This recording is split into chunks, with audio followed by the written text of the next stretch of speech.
May 1941. The North Atlantic was turning into a graveyard, and the Royal Navy knew it. Somewhere out in that endless gray ocean, Nazi Germany's newest monster was on the loose. A battleship so powerful it felt like something out of a nightmare. Bismarck. More than 50,000 tons of armor and firepower, built with the best technology Germany had in 1939. Her 15-inch guns could smash a ship from over 20 miles away. Her armor was so thick that most torpedoes might as well have been thrown rocks. And her fire control systems were so advanced they could score hits in rough seas where other ships couldn't aim at all. German propaganda bragged she was unsinkable. After what she did to HMS Hood, no one in the Royal Navy felt like arguing. But Britain had a problem even worse than Bismarck's guns. The only aircraft close enough to stop her were ancient, slow, fabric-covered biplanes, the Fairey Swordfish. They looked like they belonged in a museum. Open cockpit, fixed landing gear, fabric stretched over a metal frame. Top speed, 138 miles per hour on a good day, maybe more if you prayed hard. German fighters flew almost 3 times faster. Modern warships could outrun them. Everyone who saw the matchup reached the same grim conclusion. Sending Swordfish against Bismarck was suicide. Bismarck's anti-aircraft weapons, heavy 10.5 centimeters guns, rapid-fire 3.7 centimeters cannons, and 2 centimeters machine guns, threw up a storm of steel that even modern dive bombers struggled to break through. The Swordfish would have to fly low, slow, and straight to drop torpedoes. Meanwhile, German gunners would have all the time in the world to aim at them. It was madness. A 1930s biplane against the most advanced battleship in the world. But Britain no longer had the luxury of choosing ideal weapons. They had to fight with whatever survived Dunkirk. Why the Swordfish still existed? The truth behind the romance is simple. Britain kept the Swordfish because they couldn't afford anything better. The design came from a 1933 requirement for a cheap carrier-based torpedo bomber. It needed to land slowly on short carrier decks, fly steadily during torpedo drops, and use proven parts to keep costs down. The result was a rugged, outdated aircraft, even when it entered service in 1936. By 1940, everyone knew it needed replacing. The Fairey Albacore arrived with better equipment and an enclosed cockpit, but it was harder to maintain and slower to produce. With German U-boats sinking merchant ships faster than Britain could replace them, numbers mattered more than upgrades. Swordfish production continued, and in those years of desperate use, crews discovered something nobody expected. The Swordfish's old-fashioned design gave it strange, accidental strengths. Its fabric covering meant quick battlefield repairs. Its low-wing loading let it fly in brutal weather where modern aircraft couldn't. Its fixed landing gear helped hold the exact speed and altitude needed for torpedo attacks. And its open cockpit gave crews unmatched visibility during chaotic runs through flak. None of this was planned. It was simply the result of a cheap 1930s design pushed far beyond what anyone imagined. By 1941, Britain had hundreds of Swordfish crews who had mastered every odd advantage the old biplane could offer. The one weakness German engineers never expected. The Bismarck carried the best anti-aircraft fire control computers in the world. But those systems had one flaw. They couldn't understand how to shoot at something as slow as a swordfish. German predictors were built for fast modern aircraft. Dive bombers at 250 miles per hour, torpedo bombers at 180 miles per hour. Their lowest speed settings were still far above what the Swordfish could fly. So when radar spotted the incoming biplanes and operators tried to feed the data into the computers, the machines simply didn't believe it. They kept predicting faster speeds, overshooting, recalculating, overshooting again. By the time gunners corrected manually, the Swordfish had already shifted course. The flak curtain meant to destroy modern bombers suddenly had gaps. Gaps slow, steady biplanes could slip through. And as the Swordfish closed in, the same fabric wings that made them look ridiculous added one more complication for German gunners. That strange fabric wing problem for German gunners grew even worse in real combat. Modern aircraft showed clean, solid shapes on radar and through optical sights. But the Swordfish, made of fabric, wire, and open framing, reflected radar in messy, unpredictable ways. At long range their return looked weak and blurry, nothing like a normal aircraft.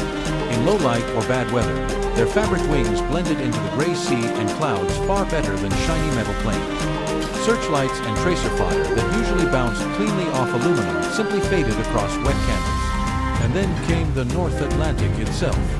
40-foot waves tossed Bismarck like a toy, ruining the perfect conditions her fire control computers needed.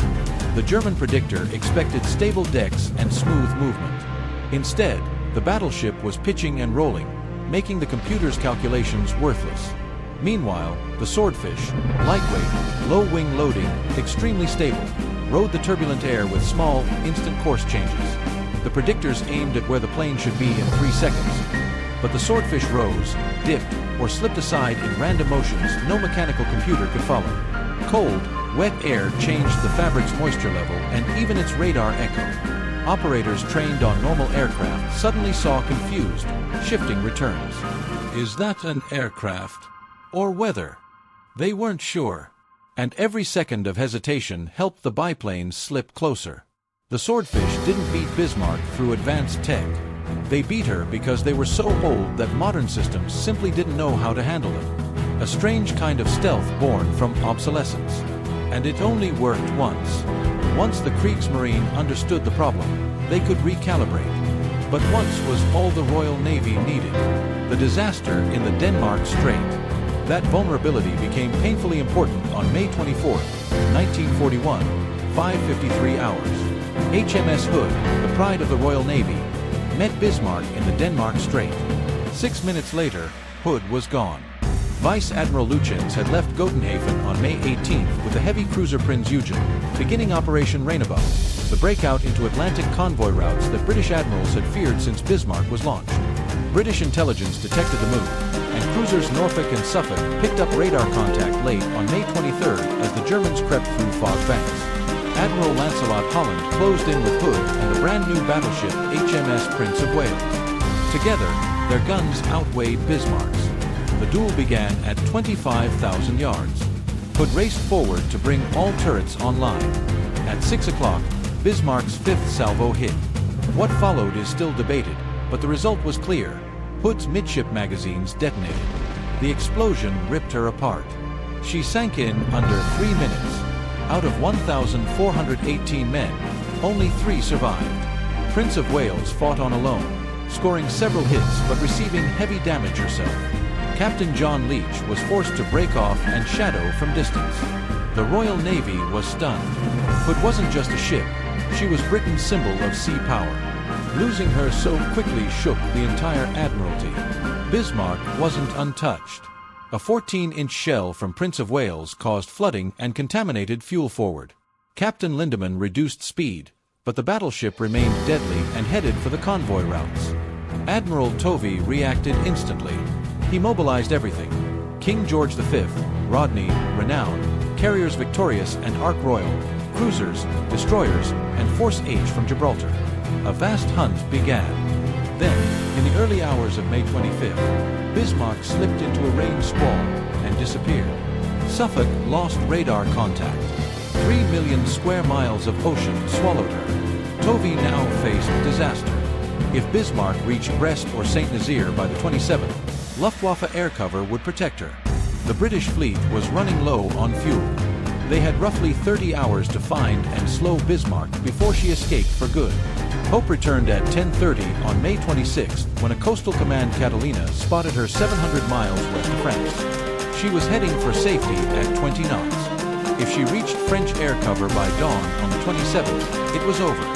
Whatever the Royal Navy planned had to happen now. The first Swordfish attack. HMS Victorious had been in service barely 2 weeks. Her crew was half-trained, and her Swordfish squadron had hardly flown together. But she was the only carrier in range, so the job fell to them. At 2200 hours on May 24th, with Bismarck still tracked by radar after sinking Hood, Victorious launched 9 Swordfish of 825 Squadron. Lieutenant Commander Eugene Esmond, an experienced Irish officer with a distinguished service order, led the attack.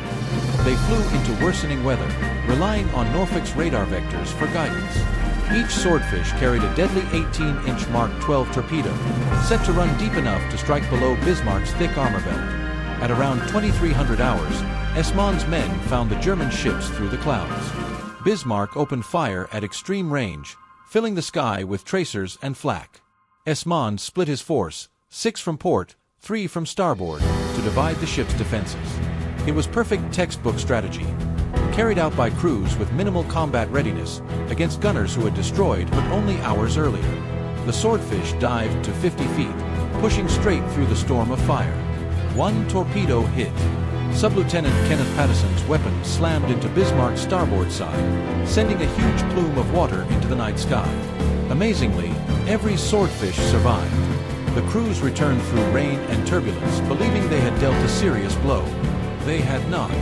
But the moment the first strike ended, the truth became obvious.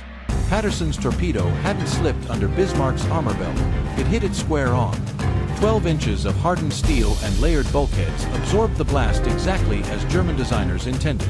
The explosion tore up spray, shook the plating, and did almost nothing else. A little flooding in an empty compartment. No loss of speed. No casualties. Bismarck simply kept going. For the British Admiralty, the report hit like ice water. 9 torpedoes dropped. 1 direct hit. 0 effect.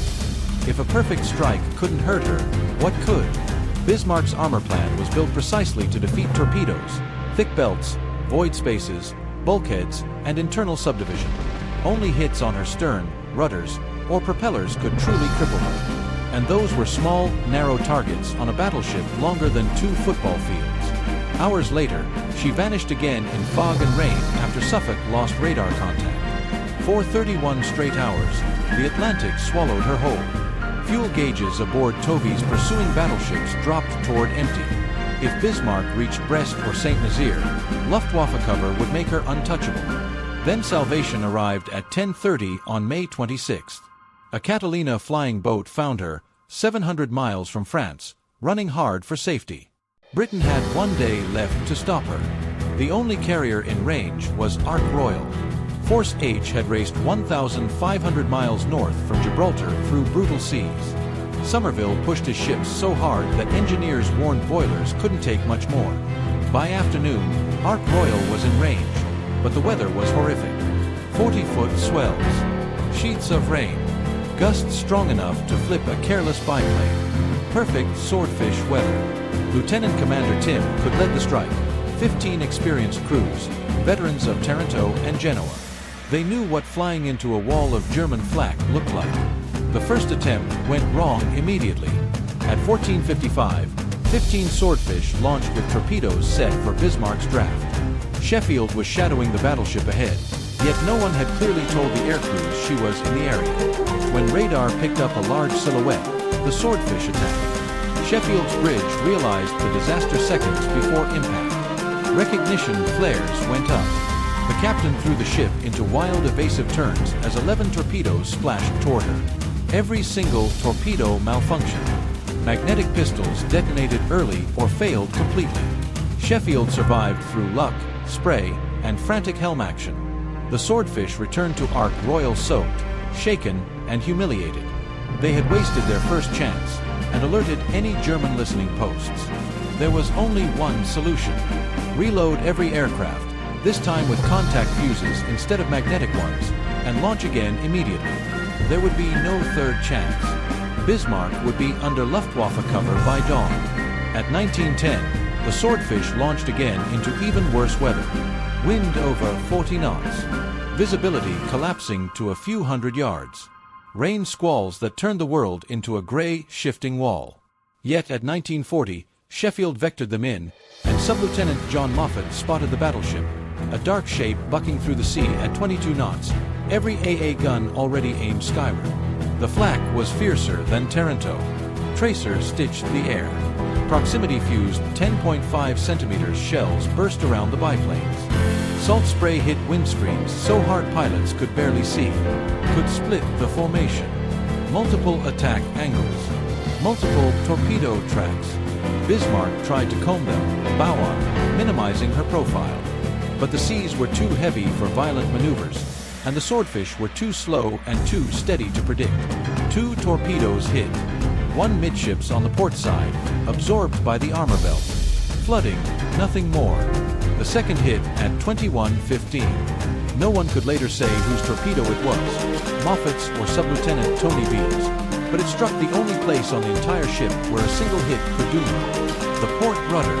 The explosion crumpled plating, flooded the steering flap, and jammed the rudder hard to port. The starboard rudder barely responded. Every attempt to regain control failed. Differential propeller thrust, emergency steering, even shutting down shafts, nothing worked. Bismarck began turning in slow, helpless circles. The greatest warship Germany had ever built was now trapped by her own machinery.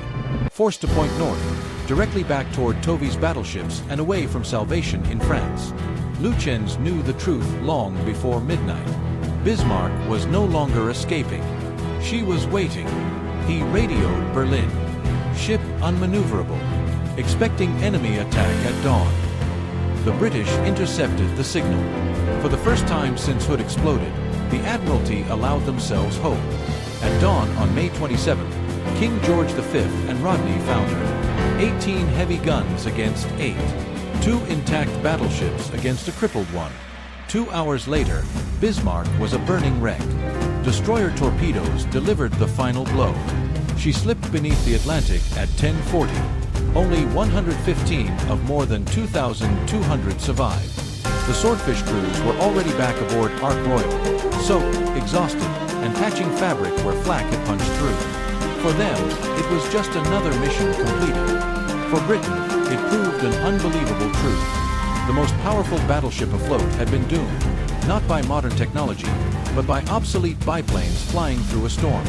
And as the crippled Bismarck circled helplessly in the Atlantic, the story of the Swordfish didn't end with that single night. Their legacy had been forged months earlier, on November 11, 1940, when 21 Swordfish from HMS Illustrious struck the Italian fleet at Taranto, the first carrier-launched attack to shatter a major naval anchorage. Lieutenant Commander Kenneth Williamson led the opening wave through searchlights and a wall of anti-aircraft fire that made Bismarck's defenses seem almost tame. The Italians had planned thoroughly. Balloon obstacles across the harbor, more than 200 AA guns, and ships moored in tight defensive patterns. None of it stopped the slow biplanes. Flying barely above the water, torpedo crews released at 50 feet while bomb-armed aircraft dived through balloon cables that could shear wings on contact. Conte di Cavour was wrecked in shallow water and never returned to service. Littorio was crippled for months. Caio Duilio needed half a year in repairs. Half the Italian battle fleet was neutralized for the loss of only 3 Swordfish. Taranto instantly shifted the naval balance in the Mediterranean, and Japanese observers took careful notes. 13 months later, the same principles appeared at Pearl Harbor, executed with far newer aircraft but built on the same concept. Slow, determined torpedo bombers could devastate fleets even inside fortified harbors. Through most of the war, however, the Swordfish spent their hours hunting submarines. Fitted with early surface search radar housed in the handbag, faring beneath the fuselage, they became deadly U-boat trackers. Their low stall speed let them scan vast areas on a single fuel load, and their stable handling made depth charge attacks possible even in violent seas. Open cockpits gave observers better visibility for spotting periscopes and oil trails. Units like 825 Naval Air Squadron, Esmond's old group from the Bismarck strike, transitioned to escort carriers, shielding convoys in the Atlantic and Arctic. Between 1941 and 1945, Swordfish crews sank or damaged over 20 confirmed U-boats, with many more probable kills, and destroyed dozens of surface vessels. Official tallies credit them with more than 800,000 tons of enemy shipping, not including vessels finished off later by other forces. Their nickname, String Bag, came from their versatility. Like the expandable mesh shopping bags used by sailors, they could carry nearly anything. Torpedoes, bombs, depth charges, rockets, mines, flares, or cameras. A factory-fresh Swordfish could be reconfigured for a completely different mission in hours. Modern monoplanes, built for specialization, couldn't match that flexibility. Eugene Esmond, decorated for the Bismarck attacks, never saw the end of the war. He led 6 Swordfish against Scharnhorst and Gneisenau during the 1942 Channel Dash, pressing home torpedo runs through overwhelming fighter cover. All 6 aircraft were shot down. Esmond was awarded a posthumous Victoria Cross. His sacrifice underlined a truth the Bismarck operation had only hinted at. The Swordfish were lethal under the right conditions, and fatally vulnerable when those conditions vanished. Modern militaries study the Bismarck strike not because outdated biplanes triumph over modern engineering, but because it revealed how context shapes capability. Bismarck's advanced fire control systems were optimized for fast monoplane torpedo bombers, not for slow 1930s biplanes Britain kept only because of budget limits. Meanwhile, the Swordfish's obsolete features, low speed, stable handling, huge lift, became unexpected advantages in storm conditions that prevented Bismarck from maneuvering. Change any factor, weather, approach angle, torpedo settings, and the result would have been different. In clear skies against fully prepared defenses, the Swordfish would have been massacred. But on that chaotic evening, everything aligned. Weather, miscalibrated German predictors, pilot skill, and a single torpedo that struck precisely where Bismarck had no armor. Despite newer aircraft entering service, the Swordfish remained operational until August 21, 1945, outlasting many of the machines designed to replace it. It stayed in frontline duty because its accidental strengths matched the missions forced upon it. Sometimes, the relics win not because they are superior, but because warfare bends in ways designers never imagined.